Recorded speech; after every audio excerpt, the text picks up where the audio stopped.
kalau nggak ada paket data, lu tetap bisa WA. Oh, memang, gila nggak? betul. Jadi XL Indosat bisa lah ya di sini. Ngebantu para student-student sini, yang penting kartunya aktif aja.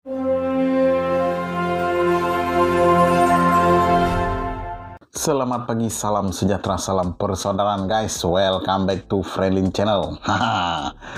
Hari ini kita akan mereaksi satu video dari account TikTok Buddha Depok 402. Buddha Depok 402. Di situ beliau menceritakan pengalaman beliau semasa belajar di Malaysia. Buddha Depok nih salah seorang warga Indonesia, warga negara Indonesia. Jadi dia berpeluang belajar di university di utara Malaysia. Jadi jom kita tengok macam mana pengalaman beliau semasa belajar di Malaysia. Let's go. Sebelum tuh guys, jangan lupa korang follow dia punya account TikTok Buddha Depok 403 ataupun Buddha Depok 40 3 asyik aku panggil aku asyik sebut 3 aja. Buddha Depok 402 402. Jangan lupa follow guys. Oke. Oi, pada 5 culture shock yang pernah gue alamin pas kuliah di Malaysia. Sebenarnya sih gue udah pernah bikin video ini ya di YouTube dan ya gue dirujak lah sama negara kabupaten. Tapi nggak apa-apa, gue coba bikin lagi di sini. Nah, sebelum masuk videonya, gue cerita dulu nih gue kuliahnya di Malaysia bagian mana. Gue itu kuliah di Kedah, tepatnya di University Utara Malaysia. Jadi dia itu posisinya dekat perbatasan Malaysia dan Thailand. Jadi gue kalau ke Thailand tuh cuma 10 menit lah. Yang pertama itu perkara alfabet. Jadi kan Indonesia itu alfabetnya alfabet Belanda, A, B, C, D, E. Kalau misalkan Malaysia itu alfabetnya Inggris, A, B, C, D, E, F, G. Jadi kita lumayan sering miskom di perkara alfabet nih. Terutama kalau misalkan lagi, ya misalnya dia kan di asrama gitu kan, nongkrong main gitar. Terus dia nanya, you main key apa? Gitu kan. Terus ya udah gue bilang aja kunci E, gitu kan. Gue bilang kunci E, dia nangkepnya bahasa Inggris tuh nggak lo, kunci A. Kunci A. Terus udah lah miskom gitu kan. Gue bilang, bang kunci E bang, kunci E. Hah, kunci E, ini kunci E, jreng gitu kan. Terus gue tunjukin ini bang, maksudnya yang ini. Oh, kunci I gitu. Yang nomor 2, ini sih rahasia umum ya, terserah deh mereka mau ngaku apa enggak. Tapi adanya segregasi secara tidak langsung di antar murid. Maksudnya gimana tuh Bu? Maksudnya gini. Jadi pas gue masuk kelas nih, pertama kali banget gue kuliah. Masuk kelas, set gitu kan. Gue perhatiin nih tempat duduknya. Karena kan gue bingung dong duduk di mana. Nah, gue perhatiin tempat duduknya. Yang Melayu duduk sama Melayu, Tionghoa duduk sama Tionghoa. Yang India duduk sama India. Lah terus gue orang Depok duduk di mana? Dan itu tuh duduknya bener-bener berjarak gitu. Terus kan gue bingung gitu kan gue harus duduk di mana. Tapi ya udah akhirnya karena kepisah-pisah gitu gue juga jadi misah. Karena waktu itu gue ada sama temen gue orang Indonesia juga. Jadi kita berdua aja gitu misah gitu dari yang lainnya. Tapi di situ gue masih positive thinking. Mungkin ini karena baru kali ya hari pertama. Ntar juga lama-lama ngebaur. Kagak. Sampai gue semester 6 tiap kali gue masuk ruangan itu pasti begitu, kepisah-pisah Pak. Tapi kalau gue sebagai orang Indonesia sih kita ngebaur aja lah. Mau Melayu, Tionghoa, terus India atau anak-anak internasional student yang lain, kita emang ngebaur aja. Mau kerja kelompok juga kita kagak milih-milih. Yang penting ya saling respect aja satu sama lain. Nomor 3. Nomor 3 ini adalah terlalu adil. Maksudnya gimana Bu? Terlalu adil. Jadi gini. Awalnya gue kira ini bukan kultur gitu, karena mungkin cuman sekali kejadian gitu kan. Tapi sampai ada 3 kali insiden yang kayak gini juga, gue ngerasa kayak, oh ini jatuhnya kultur nih. Ceritanya gini, jadi ada satu kedai nasi lemak, enak banget. Gue ngomong kayak Mursid tuh barusan. Pokoknya enak deh. Gue suka banget makan di situ ya. Jadi dia tuh nasi lemaknya, aduh kalau gue ngasih cluenya ketahuan lagi. Ya pokoknya enak deh nasi lemaknya. Terus dia tuh buka ya dari siang sampai malam lah gitu, dari siang makan siang sampai malam. Pokoknya anak-anak tuh pasti makan di situ deh gitu pada zamannya. Nah gue pun ke situ siang-siang gitu kan. Pas gue dateng, tahu-tahu tuh kedai nasi lemak tutup. Gue tanya dong, Kak kenapa tutup, kan saya mau beli? oh iya kita pindah jam buka. Hah, jam bukanya gimana tuh? Jadi kita buka malam saja dek gitu. Hah, buka malam saja? Emang kenapa kak? Iya, pihak kantinnya nyuruh kita buka malam aja.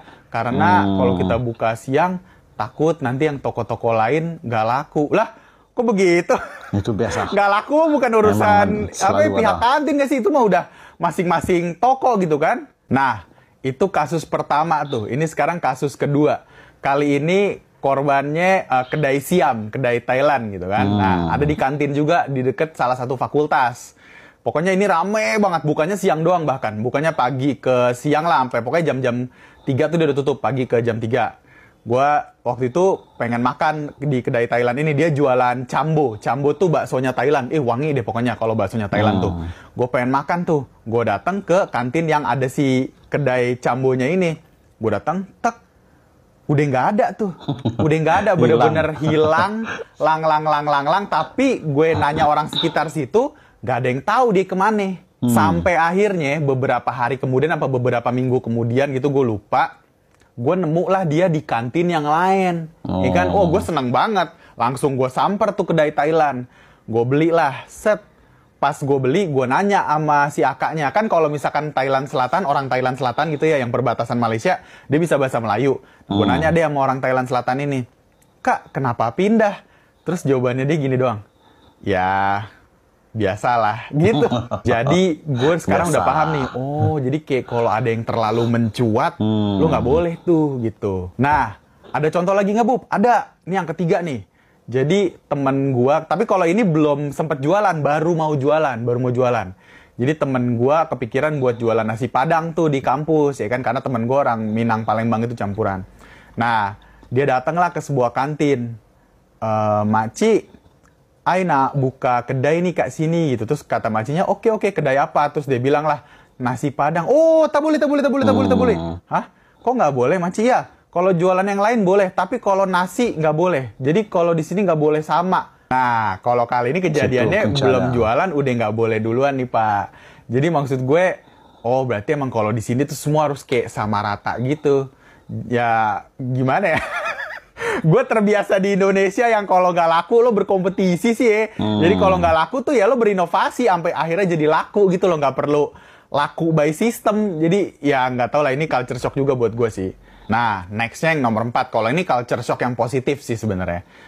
Jadi kalau di Malaysia itu, yang gue nggak bisa ngomong Malaysia sih ya. Di Kedah, di Universiti Utara Malaysia tepatnya, dosen-dosennya mudah digapai. Jadi bener-bener, at least di jurusan gue ya, gue bener-bener ngerasain kayak dosen tuh bisa diajak diskusi banget gitu loh. Kan gue sharing session lah sama teman-teman gue di Indonesia gitu kan. Wah gila Bub, di sini mau nanya perkara tugasnya tuh kayak sombong-sombong banget, di WA susah bales dan segala macam. Wah, kalau misalkan di situ tuh international student tuh ya mereka tahu lah kita tuh bawa duit gitu loh ke negara mereka. Jadi gue tuh bener-bener dia bukan dianggap raja juga, enggak, cuman maksudnya setidaknya diperlakukan layak lah gitu. Jadi dosen-dosennya tuh baik-baik banget, apalagi pas skripsi. Pas skripsi nih lo bayangin kan, kalau misalkan anak-anak Indonesia kan bawa-bawa makanan atau apalah buat supaya mereka mau ketemuan atau apa. Ini kan gue nyoba hal yang sama ya. Saking paniknya nih gue kalau misalkan skripsi nggak jadi atau apalah, gue kasih gamis apa pokoknya rendang dan segala macamnya gue bawa. Nah terus dosennya tuh sampai bingung. Ini kamu kenapa sih ngasih barang ini? Oh iya, kalau di Indonesia kalau nggak ngasih barang gini susah mau ketemuannya. Terus akhirnya si dosen ini kayak, oh nggak usah nggak perlu ngasih gini, tapi thank you ya udah ngasih gitu. Tapi jujur aja karena mereka baik, gue jadi sering jujur aja ya bawa oleh-oleh dari sini. Kayak waktu gue kelulusan tuh lecturer gue kasih kopi Indonesia, kayak gitu-gitu. Jujur aja gue tuh jarang banget ngomong kayak, gue males nih ke kelas gara-gara dosennya kayak gini. Tuh gue tuh jarang banget karena mostly gue bener-bener nyaman. Jadi gue emang kuliah tuh nyaman dan emang jadi bikin semangat gitu buat masuk kelas. Nah, sekarang yang terakhir nih. Ini gue bukan culture shock jatuhnya ya. Teknologi shock. Jadi canggih banget nih. Perkara paket data. Jadi kan kalau di Indonesia, kalau lu nggak ada paket data, lu assalamualaikum kan. Lu nggak bisa ngapa-ngapain. Nomor lu cuma bisa buat telepon sama SMS. Nah, kalau di Malaysia, ya at least era gue lah. Gue pakai Maxis ya sama Celcom waktu itu. Kalau nggak ada paket data, lu tetap bisa WA. Oh, memang, gila nggak? Betul. Jadi gue tuh bener-bener jarang banget beli paket data. Karena kalau cuman buat ngechat-chatan, itu udah bisa. Yang penting kartu lo aktif aja. Jadi kalau misalkan beli paket data tuh fungsinya kalau misalkan lo mau main game, nonton YouTube, nah itu lo baru tuh beli paket data. Tapi kalau misalkan lo cuman chat-chatan, WA atau Line, itu tuh udah, ya lo tinggal aktif aja kartunya. Dan menurut gue itu ngebantu student banget sih. Ya gue berharap Telkomsel, XL, Indosat bisa lah ya di sini. Ngebantu para student sini, yang penting kartunya aktif aja. WA sama Line udah bisa dipakai gitu kan. Jadi nggak memberatkan para mahasiswa di sini. Nih, gue kasih bonus lagi, Ini bukan culture shock, teknologi shock lagi. KTP-nya Malaysia. Itu mah udah lebih-lebih dari iKTP sih. KTP-nya Malaysia tuh udah lebih-lebih dari iKTP. Bahkan KTP-nya Malaysia itu bisa dipakai buat ngambil duit. Jadi nyambung ke bank. Gue nggak tahu deh kapan Konoha bisa jadi kayak gitu. Tapi kalau sama negara kabupaten aja kita kalah, aduh, kita harus step up sih guys. Ya, segitu aja culture shock-nya. Ini gue berdasarkan pengalaman pribadi. Kalau ada yang nggak seneng, ya oke lah, fine, nggak ada masalah. Komen aja di bawah kalau misalkan kalian mau nanya-nanya perkara seputar perkuliahan di Malaysia. Kalau misalkan yang lebih lengkap lagi, ada di YouTube. Oke guys, itulah tadi video TikTok dari Buddha Depok 402. Nah, itulah 5 pengalaman culture shock dia semasa beliau belajar di utara Semenanjung Malaysia. Jadi yang pasal berlaku adil tadi itu sememangnya memang menjadi ataupun sudah terjadi, selalu terjadi di Malaysia. Apabila sesuatu persaingan yang melibatkan dua macam peniaga lah, di mana seorang peniaga nih adalah peniaga tetap yang menyewa ataupun membayar sewa bulanan kepada satu-satu organisasi untuk dia berniaga situ, manakala yang satu lagi itu tidak membayar sewa, kira macam buka payung sajalah, buka meja jual. Itu memang diorang akan terjadinya satu perselisihan lah. Memang diorang takkan bagi punya lah. Sebab kalau betul-betul ingin berniaga, biar kita sama-sama membayar sewa. Jadi kalau seorang membayar sewa, seorang tak bayar sewa, jadi tidak berlaku adil lah, tidak adil bagi yang membayar sewa sebenarnya. Sebab tu dia tidak mahu terjadi macam tu. Lagi-lagi apabila ianya menjual makanan atau barangan yang sama. Ya bukannya satu sifat iri hati bukan. Dia memang kalau ikutkan kita kena pikir secara logik lah. Bila ada orang berniaga di tempat yang disediakan, dia membayar sewa, itu bermakna dia berbelanja lebih lah. Jadi yang lain tak perlulah ambil kesempatan. Jadi kalau nak juga berniaga, kita kena berniaga juga walaupun benda yang sama, tapi kita sama-sama membayar sewa. Jadi belena kat situ. Jadi memang tidak ada perselisihan lah kalau kita sama-sama membayar sewa. Kalau seorang bayar sewa, seorang tak bayar, yang bayar sewa ni kompom. Lagi-lagi kalau barang dia tak laku, yang tak bayar sewa ni laris manis. Memang akan terjadinya perselisihan paham. Tak kiralah secara berdepan atau secara halus, kau orang paham-paham lah. Itu memang terjadilah dekat Malaysia. Terus terang saya katakan, memang selalu ada yang sebelum-belum ni memang ada viral lah macam tu. Sebabkan nasi lemak sahaja. Oke guys, apapun itu adalah satu pengalaman ataupun satu perkongsian tentang apa yang terjadi di Malaysia oleh brother ni tadi. Dia memang berkata jujur menceritakan betul-betul pengalaman beliau semasa berada kuliah di Malaysia. Jadi tidak ada perbandingan kat situ, buruk ke baik ke, semua akan ada di dalam dunia ni. Ada baik, ada buruk, walaupun negara mana pun. Ada sisi baik, ada sisi buruk. Jadi kita tak perlu nak menghujat mana-mana negara negara ni buruk, negara ni baik. Tak perlu. Sebab dalam dunia ni baik buruk tu memang ada, memang dah Tuhan kurniakan dah. Jadi kita kena sentiasa mengupgrade diri lah, supaya untuk kita lebih bersaing secara sehat dan sentiasa berpikiran positif, buangkan yang negatif. Sebab bila negatif nih, hati kau kan jadi busuk lah, takkan nih jadi hati hitam. Kalau kau selalu berpikiran negatif, hati kau jadi hitam.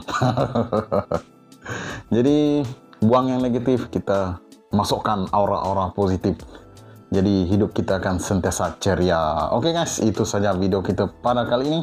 Kita jumpa di video selanjutnya.